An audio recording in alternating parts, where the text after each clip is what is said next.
You remember the days when the vague expression of 3 dimensions in a video game, no matter how badly textured, seemed impressive?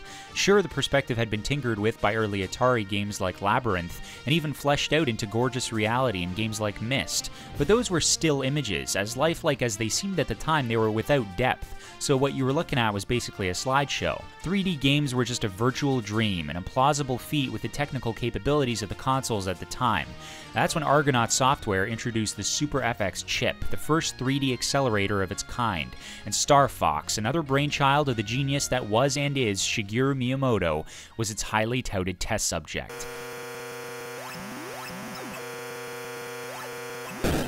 Okay, this is not the Star Fox we're talking about, but with such a generic name, are you at all surprised that there are other Star Fox games? This is Star Fox on the Atari 2600, released in 1983 by Mythicon, and I'll just look at it. I mean, this is awful.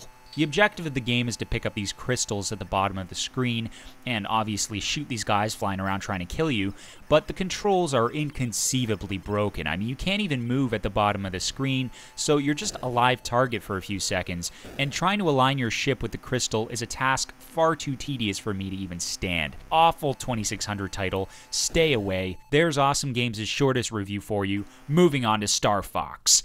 Ugh, what the hell? Yeah, there's another Star Fox game on the Commodore 64, one that I actually have fond memories of. It's a pretty damn good game. Of course, this is the C64, so starting this thing up is half the battle. And as it happens, I can't even remember for the life of me how to get this thing working, so another time. Moving on, let's get to Star Fox. Yeah, now we're talking.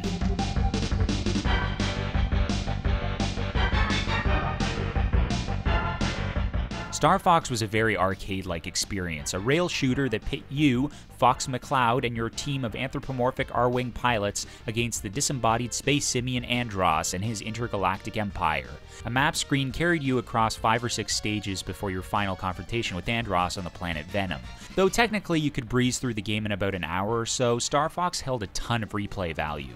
Being an arcade experience, amassing a killer score was your ever-existing goal, demanding that you take to the stars more than once. Also, the fact that different playable routes to the final fight offered different levels and even more challenge extended a single-player offering that otherwise seemed short-lived. What would have been run-of-the-mill gameplay was unique in that now the genre had leapt into the third dimension. Advancing through levels mainly consisted of the same routine. Shoot down a horde of incoming hostile frigates, avoid their waves of missiles and laser blasts, dodge environmental obstacles like girders and pillars, and defeat a boss at the end of the stage. Most foes were highlighted by some sort of blinking light, so the solution to one's troubles was always shoot, shoot, and shoot some more. And as is the genre standard, blasted bad guys would leave behind ammo and health, but picking them up was a mission unto itself.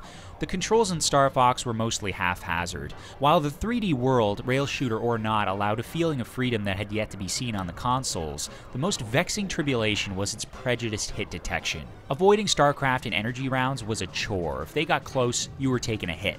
On the flip side, if you wanted to pick up a gold ring or a missile power-up, you had to be on the mark, pixel for pixel. The R-Wing's response wasn't 100% responsive either, especially when a chaotic screen caused the frame rate to dip.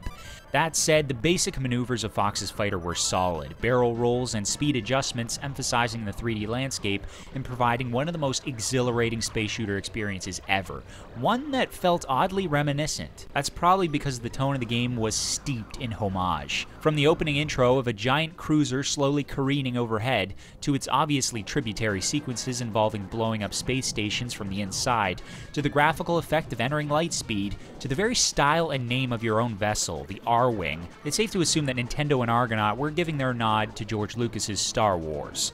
In fact, listen to this, and what does this remind you of?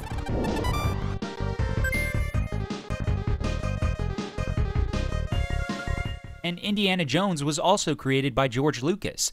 Does that mean anything? Probably not, it's just an interesting connection. But the graphics of Star Fox were its lasting legacy. As sketchy as its visuals may seem today, the use of pre-rendered polygons was a major turn in the evolution of gaming. Suddenly, the epic vacuum of outer space felt as enormous as it looked. Small specks at the edge of your screen no longer felt like small specks. They were identifiable as massive carriers and cruisers looming in the distance.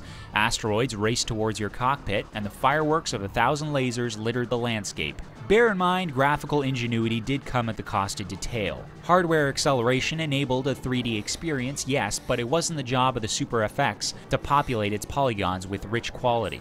And that's where Star Fox feels slightly dated today, as some of the worlds don't feel as alive as they could have been with better texturing. Nonetheless, Star Fox was a surreal sample of things to come. People looked on in awe at what was in many ways a virtual reality, the game's depth and distance distilling in the medium a sense of newfound gravity. The game initiated a flagship franchise that satisfied the insatiable hunger for Star Wars-styled space shooters, and its jump-in arcade gameplay was the retrospective counter to balance its futuristic presentation.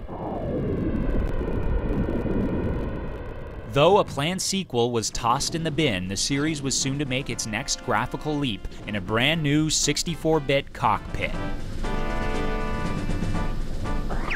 Things are starting to heat up. Quit dinking around, Flip.